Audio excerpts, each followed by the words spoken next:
You're not going to be able to know the end of this election, in my opinion, for weeks, months, maybe never. U.S. President Donald Trump casting doubt on the U.S. electoral process, claiming mail-in votes would be fraudulent. Hi, everyone. I'm Sean Calebs, filling in for Anand Naidu, and this is The Heat.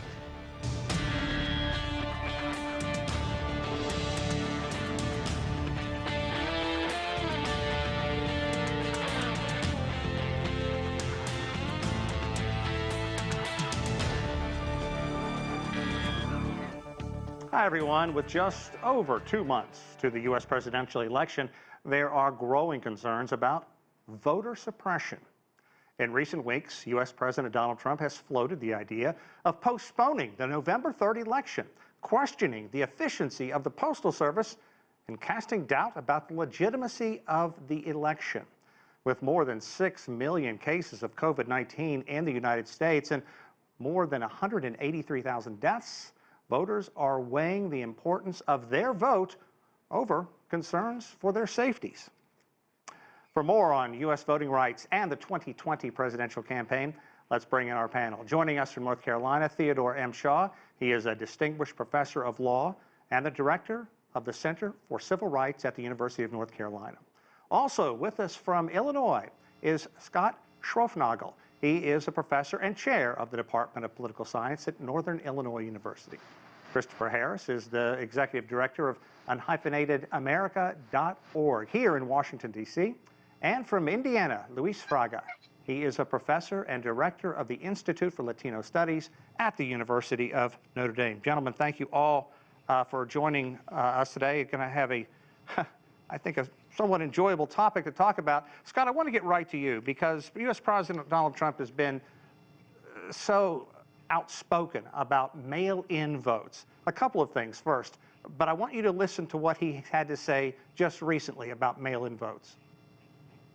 People are going to get ballots that had no intention of voting, that maybe shouldn't be voting, that maybe aren't, and they say the computers will pick it up. The computers are going to pick up nothing.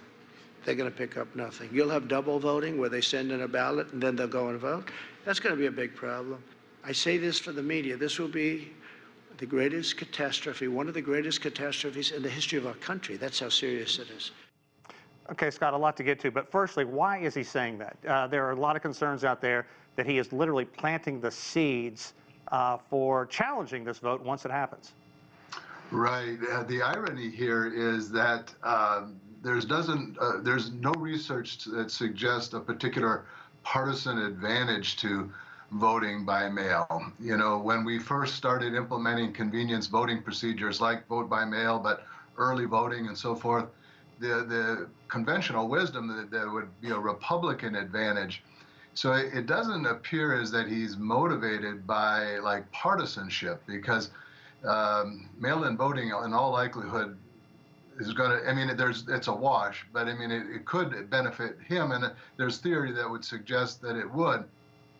So his motivation, I mean, perhaps he doesn't understand that or doesn't know that. I can't speak for him, but maybe then his motivation is just simply about trying to draw, you know, inferences about the election being, you know, illegitimate, so that in case he doesn't like the outcome, he can make that call or make that claim. Yeah, Scott, but we also want to make the distinction between mail-in ballots and absentee ballots.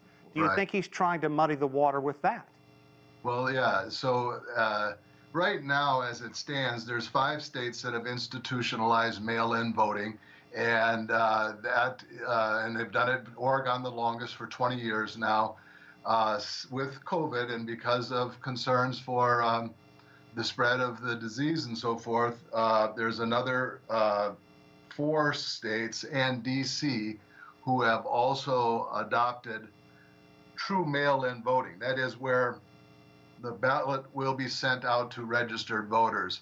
Other states have relaxed their absentee voting procedures, but that's not the same as mail-in voting, as you've indicated, and the two shouldn't be confused. Yep. Ted, you almost need a scorecard right now to keep up with what is going on. All the changes, all the litigation that is floating around out there, and certainly is going to happen in the months, days leading up, and certainly thereafter.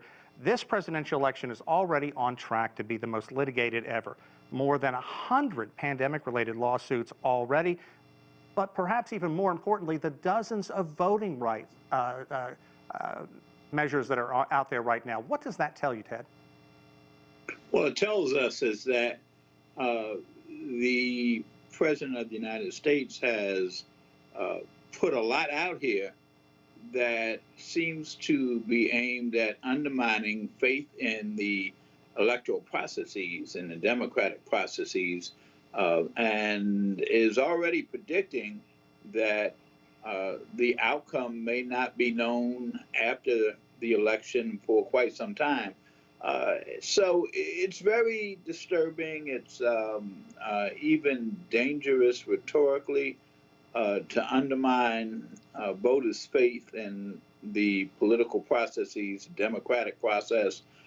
And it tells us that we're in uncharted territories in many ways. Having said that, there are a lot of good people who work on elections and make sure that they are what they are supposed to be. And I have faith that they're going to do the best they can. Yeah. I think you're right when you talk about those poll workers, but they're getting older, and there's a lot of concerns with coronavirus out there right now, and there's been an effort to try to bring more and more young people into this whole process. Christopher, I want to ask you, because the Republican National Committee has already earmarked some $20 million to take on this litigation, basically saying that they want to just keep fighting the Democrats at every turn. Is this necessary? Where is this taking us? And your thoughts on what our previous two guests had to say so far? I think the people who are doing the most to undermine the integrity of the vote are those who are basically suggesting that we do anything other than show up and vote in person. We've always had two ways to vote in the United States of America. You could either show up and vote in person, or we've had absentee ballots. And as the other gentleman was saying, that's not the same thing as mail-in ballots. Okay, those are two entirely different things. And people who are going and trying to act like they're not, that they are the same thing, are being disingenuous. And as far as whether the president or the Republican Party stands to benefit the most, I think those who are trying to promote mail-in ballots, which can easily be corrupted. I know President Obama said that the American electoral process could not be corrupted, except it can through mail-in ballots. When you're automatically sending out ballots, listen, how many times have you ever gotten mail that did not belong to you? Did you go out of your way to make sure that mail got to the next person? Yeah, but Christopher, isn't the argument that the computer is there to sort through all this and deal with these kind of concerns? And you trust the computers to do all that? Well, I certainly trust the electoral process. Let's look at New York. Well, hold on. Let's look at New York, for example. We know about the 12th Congressional District. They had their vote, what, June 20th or something like that? They allowed the votes to be counted until June 30th.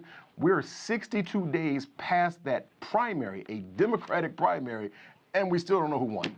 Okay, but so that was 380,000 votes. We're talking about 138 million plus votes are going to be cast, and you really want to trust that system, which hasn't worked on a congressional district level, to work nationwide? Is that what you really want to trust? Luis, I was in Atlanta right after the election down there, and I think a lot of people say that was just a fiasco the way it unfolded. And if you look at the counties, you look at the precincts where it was really punishing, where people of color vote. Your concerns about moving forward about this, do you think that there are efforts out there trying to suppress the vote of people of color here in the U.S.? There's no question that there's an active effort to set a tone for the election that not only makes the electoral results suspect, but I think more importantly, tries to discredit the election and in that way discourage voters. So in addition to all of the voter suppression efforts, whether it's voter identification or the purging of voter rolls or not having sufficient machines in minority neighborhoods or other means, there is unquestionably an effort by this administration and the president in particular to simply get people not to think that the election is likely to be valid. I think the goal here is to suppress voter turnout by those who he thinks are more likely to support his opponent. Well, Scott, I think that a lot of people in the U.S. like to look at this nation as really the shining city on the hill for democracy. But look at what's going on now. 36 states have identification requirements at the polls. Of those, 7 states have strict photo ID laws under which voters must present a government-issued photo ID to vote. What is the intention behind these voter ID laws, and is that going to make it harder or simply make it more fair? Well, I've got research now that shows that, when you look at Republican Party control of state legislatures, we've created a cost of voting index that takes into account 36 different variables and develops an index for the relative cost of voting in each of the American states. You look at Republican Party control of state legislatures, the ones who are determining these laws, it does not correlate positively with the cost of voting. But when you interact it with 2 different considerations, you interact it with the African American population in the state or the growing Latinx population in the state, and the statistical models pop. And so in states with low Black population, little or no growing Latinx population, Republican Party control, the cost of voting is reasonable. States like North Dakota, South Dakota, Wyoming, Montana. But when you move to states with larger Black populations or growing Latinx populations, now Republican Party control of state legislatures does predict the cost of voting. Give an example of those states, please. I mean, which states are you talking about, and which areas in those states are you talking about that have that problem? It's an aggregate analysis. It's a state-by-state analysis. So all of the states with a certain level of African American population growing. So it's mostly in the South. Delaware, though, also shows up. Like the Latinx population by itself does not predict the cost of voting, because you got states like New Mexico, California, relatively large Latinx populations, and the cost of voting is relatively low. The state that came in the 2020 index with the highest cost of voting is Texas. Yeah, and Christopher, I'd like you to answer this too, because Texas has gone red for such a long period of time, and is apparently going to be much more hard fought this election season. But in essence, to get a mail-in vote, if you're over 65, all you have to do is say, I want one. But if you're under 65, you have to show a reason to get one. And the argument being is a lot of these young voters are going to vote Democratic. How would you respond to that accusation? Well, first I want to address the fact that I still find it highly insulting to think that Black people are so inept that we can't find a way to get a photo ID to go vote. I mean, people are acting like all of the Black people out there are fresh off the plantation and don't have any sort of government-issued ID, and that don't have a way to get to the polls, and so our votes are being suppressed. That's the most asinine thing, and it's extremely insulting to say that. But everything that you're talking about doesn't make sense. None of it makes sense. In Black what way? Black people can show up and vote. You look in areas like we'll take Georgia, we'll take Atlanta. You took all these areas. What you'll see is when you have a large Black population, they somehow manage to elect Black people to all levels of government. Right? Atlanta. Look at someone look at Atlanta. Black people are all throughout the government and all the elected officials. Yes, the state overall might be red, but Atlanta's Black. So you're telling me that Black folks in Atlanta, one of the deepest Black states, in the South, one of the deepest southern states, Black folks can't find out a way to vote? Is that what you're saying? No, I'm just going back and looking at what happened in June 7th when people went out to vote. In the precincts that were Black, they had tremendously long lines. Some people waited 5 hours. I talked with these people. I was with these folks. And if you go to predominantly white suburbs, it took 10, 15 minutes. Can you explain that? So why are there not more polling places? Who is stopping that from happening? I mean, this is what's crazy is people are acting like this happens every year and that somehow government can't seem to figure out a way to open up a handful more of polling stations. Is that what we're saying? Is that government can't figure it out? You mentioned Georgia, Arizona, and Texas have both gone to great lengths to remove voting stations here in just recent times. And No, only they public removed. pressure has got them to add more and more. But Theodore, I want to talk about what happened here this past Friday, the 57th anniversary of Dr. King's historic March on Washington, and tens of thousands of people showing back up at the Lincoln Memorial on that day. And listen to what the late Reverend King's oldest son, Martin Luther King III, had to say. And now we must march to the ballot box and the mailboxes to defend the freedoms that earlier generations worked so hard to win. Our voting rights are under attack. We must vigorously defend our right to vote, because those rights were paid for with the blood of those lynched for seeking to exercise their constitutional rights. They were paid for with the blood of civil rights workers. Theodore, is this inflammatory or fair? Well, there's nothing inflammatory about saying that the ballot for African Americans was bought and paid for in blood. There's no question about that. You know, it's clear that there are still efforts to suppress black voting. With all due respect to my fellow panelists, you know, things like voter ID, that's a much more nuanced conversation. Voter ID is supposed to cure voter fraud. Voter fraud is almost completely non-existent.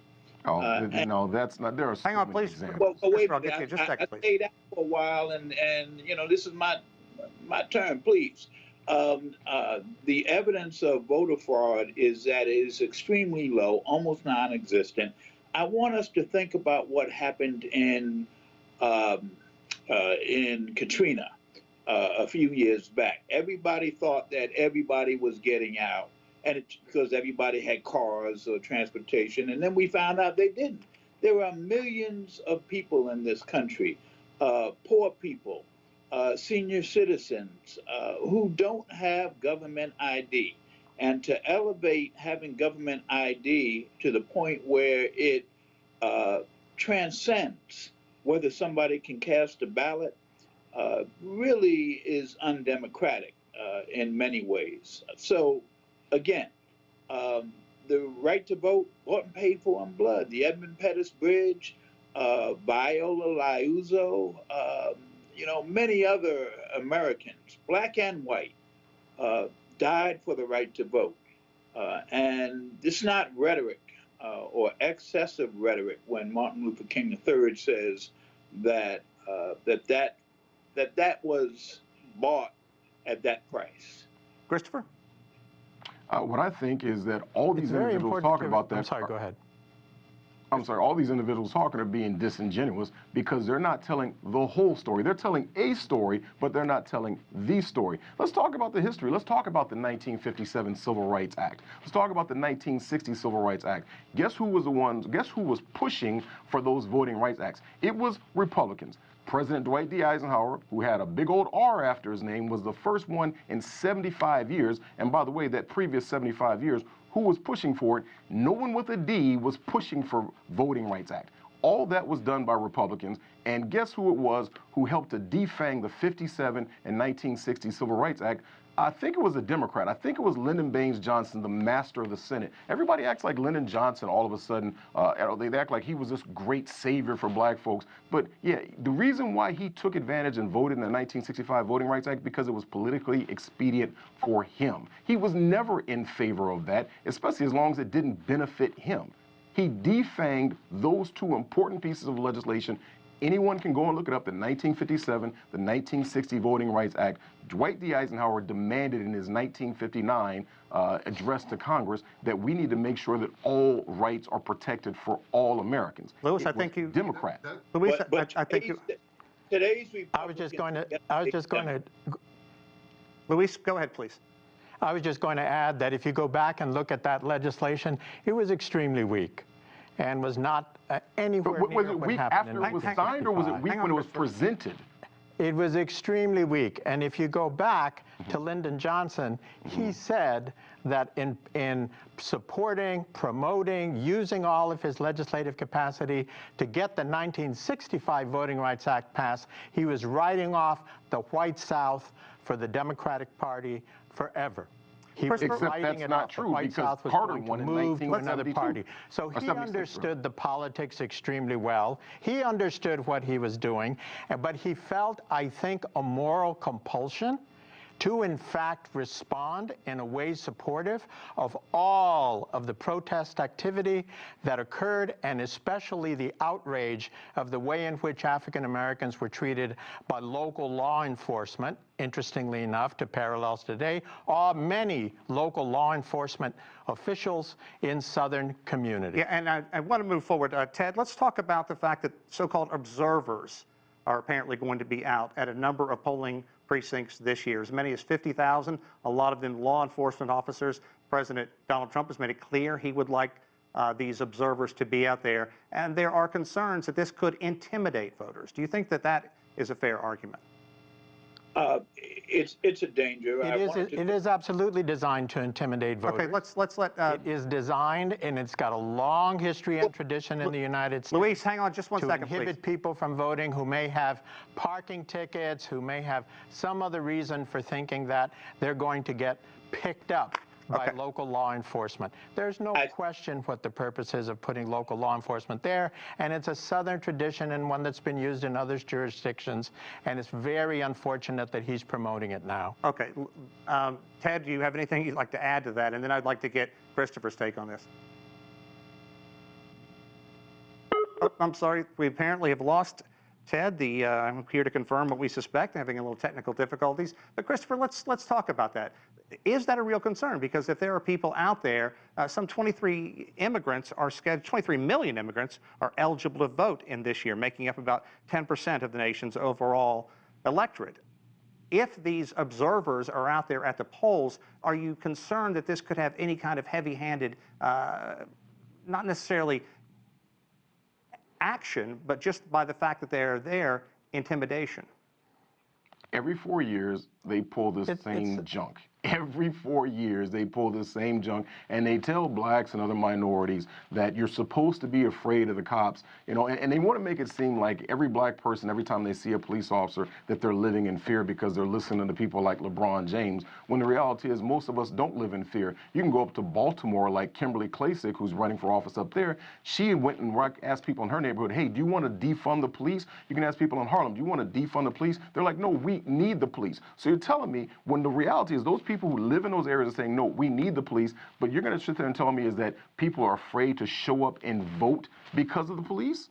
So they go about their day-to-day lives with a heavy police presence, but now all of a sudden, when it comes time to go and vote, they're afraid of the police. Look, first of all, the police are not going around checking people's IDs. They're not running a scan and saying, hey, let me see, do you have parking tickets? They're not there for that. They're there to preserve the peace. There's only one group of people who want to defund the police, and that's the left. That's Democrats. They're the ones who want to do that. But everyone else who are law-abiding citizens, all the immigrants who went through the onerous process to become citizens of the United States, they should be more than happy to show up, because if they're not doing anything illegal, which, by the way, most of the people who went to the naturalization process, they know the laws better than most of the citizens who were born and raised here. So they know if I go up to I show up with my ID, which, by the way, they all have an ID. You could not have become a naturalized citizen without having some form of government-issued ID. So why in the world would they be intimidated, like somebody's going to keep them from voting? Yeah. You know, I mean, it's ridiculous. It's fear-mongering, and you should be ashamed of yourself for continually promoting that, because it's just not accurate. Well, let's, Scott, let's talk about what President Trump has said, in the sense that if he loses, the only way he can lose is if this is rigged.